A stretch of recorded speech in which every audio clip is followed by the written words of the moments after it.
એક ભક્તે મંદિરમાં જઈ અને ભગવાનને સવાલ કર્યો કે ભગવાન, જો તું મંદિરમાં હોય ને તો જ પાછા દરવાજા ખોલાવજે, હું ખાલી મૂર્તિને જોવા નથી આવવાનું.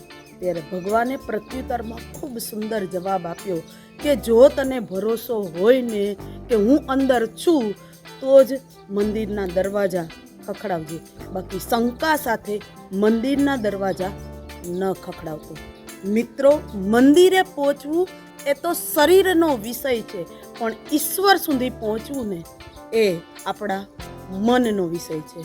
કાલે જ આપણે ચર્ચા કરી કે જો આપણે મનને બદલશું તો સમગ્ર જગત છે એ પણ બદલવાનું શરૂ થઈ જશે. તો ચાલો આ મનને બદલવું કઈ રીતે એમની થોડી સુંદર વાત તો આજે આપણે કરીએ. કહેવાય છે કે માણસ હંમેશા પોતાની ભૂલોથી જ શીખે છે. માણસ ભૂલ કરે એ એમની ભૂલ નથી, પણ એ પોતાની ભૂલમાંથી પણ કંઈ ન શીખે ને એ સૌથી મોટી ભૂલ છે. જ્યારે જ્યારે આપણે ભૂલ કરીએ છીએ અને જ્યારે આપણને આપણી ભૂલનો અહેસાસ થાય છે ત્યારે એમાંથી એ બાબતને ચોક્કસ ગ્રહણ કરવી જોઈએ કે આપણે જે ભૂલ કરી છે એ ફરીથી ભવિષ્યમાં ન કરીએ. આ રીતે કરતા જશું તો જ આપણા મનની સ્થિતિ છે એ ધીમે ધીમે બદલવાની શરૂ થશે. ઘણા માણસોને એવી આદતો હોય છે, કોઈ પણ વસ્તુને જોવે, કોઈ પણ વ્યક્તિને જોવે કે કોઈ પણ જગ્યાને જોવે, એમાંથી પહેલાં નેગેટિવ તત્વોને શોધે. જો મનને બદલવું જ હોય, તમે જ્યાં પણ જાઓ, જ્યાં તમારી દ્રષ્ટિ પડે ને પોઝિટિવ થિંકિંગ રાખો. કોઈ પણ વસ્તુ, વ્યક્તિ કે જગ્યાના પોઝિટિવ બાબતોને જોવાનો સાર રાખો. જો તમે પોઝિટિવિટી થઈ જશો તો તમારું મન છે એ પણ ધીમે ધીમે બદલાઈ જશે. ચાલો આ વાતને થોડી વ્યવસ્થિત રીતે સમજાવું. એક છોકરો હતો અને એમને બહુ ગુસ્સો આવતો હતો. એમને એના પિતાને કહ્યું કે પિતાજી, મને બહુ ગુસ્સો આવે છે. ત્યારે એના પિતાએ એને રસ્તો બતાવ્યો કે દીકરા, આ લે એક લાકડાનું પાટિયું, જ્યારે તને ગુસ્સો આવે ને ત્યારે તું એમાં ખીલીઓ મારજે.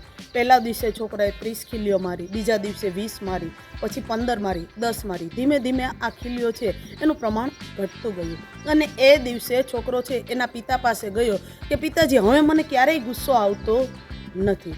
તો એના પિતાએ કીધું કે હવે જ્યારે તને ગુસ્સો ન આવે ને ત્યારે તું ઓલા લાકડામાં મારેલી જે ખીલી છે ને એને ઉખેડજે. એટલે છોકરો જ્યારે ગુસ્સો ન આવે ત્યારે એ ખીલીઓને ઉખેડી લેતો. એક દિવસ બધી ખીલીઓ છે એ લાકડામાંથી ઉખડી ગઈ અને છોકરાએ ફરીથી પિતાને સવાલ કર્યો કે પિતા, હવે મને ક્યારેય ગુસ્સો આવતો નથી, મેં બધી ખીલીઓ છે એ પણ લાકડામાંથી ઉખેડી લીધી.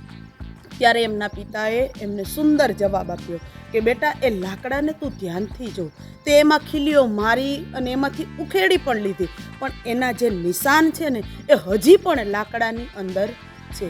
આપણા જીવનમાં પણ આવું જ છે કે જ્યારે આપણે આપણા મન ઉપર કાબૂ નથી રાખી શકતા, આપણને ગુસ્સો આવે છે અને અન્ય વ્યક્તિ ઉપર આપણે ગુસ્સો કરીએ છીએ, કરી લીધા પછી આપણને પાછળથી અફસોસ થાય છે અને એની આપણે માફી પણ માગીએ છીએ. મિત્રો, માફી માગી લઈએ છીએ પણ સામેવાળી વ્યક્તિના હૃદયમાં જે ઘા લાગ્યા છે એ ક્યારેય એમના નિશાનને ભૂલી શકતો નથી. એટલે સૌથી પહેલાં તો આપણે આપણા મનને બદલવા માટે આપણા ગુસ્સાને નિયંત્રણમાં કરવો જોશે. મનને નિયંત્રણમાં રાખ્યા પછી પણ તમને અહેસાસ થાય કે ઘણું બધું કર્યું છતાં પણ મગજની અંદર પોઝિટિવિટી નથી આવતી. તો યાદ રાખજો મિત્રો, જીવનમાં ઘણા બધા વ્યક્તિને ઘણા બધા કડવા અનુભવો થતા હોય છે, પણ આ કડવા અનુભવો જ જીવનમાંથી આપણને ઘણું બધું શીખવે છે.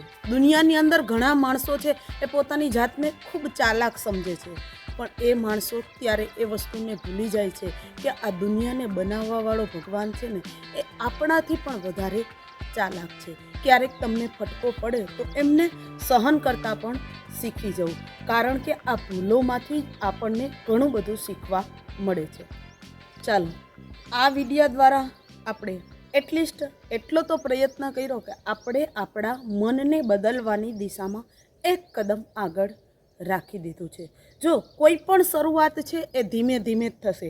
એક દિવસમાં કશું બદલાઈ જવાનું નથી. આજે થોડું બદલશું, કાલે 2 વિચારો વધારે બદલાશે, કારણ કે કરત અભ્યાસ જળમતી સુજાન હોય. જેમ જેમ અભ્યાસ કરતા જશું એમ એમ આપણી જે બુદ્ધિ છે એ યોગ્ય દિશાની અંદર ચાલતી જશે.